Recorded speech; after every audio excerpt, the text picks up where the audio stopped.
In today's video, I'm going to teach you how to use Trello boards effectively. By the end, you'll know how to set up a clear workflow, turn tasks into actionable cards, and keep everything organized as work moves forward. Think of this as a simple system you can repeat for any project, whether you're working solo or with a team. Start by creating clear lists that match your workflow stages. A classic setup is to do, doing, and done. Keep the names simple and consistent so anyone landing on the board understands the flow instantly. To do holds everything that hasn't started yet. Doing is for work in progress. Done is your record of completed work. If you use this structure across projects, it becomes second nature to know where to look and where to place things.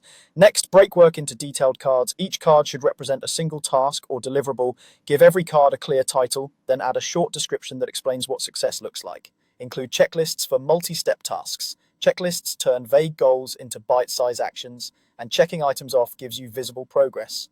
If a card feels too big, split it into multiple cards so it's easier to track and complete. Assign members and due dates to each relevant card. Assigning a member makes ownership clear and everyone knows who's driving the task. Add a realistic due date to set expectations and help you prioritize. Use the description or a comment to note context like dependencies or handoffs.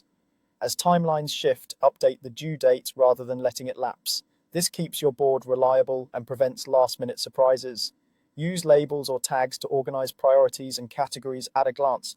You might use colors to mark high, medium, and low priority, or to group work by type like design, content, or review.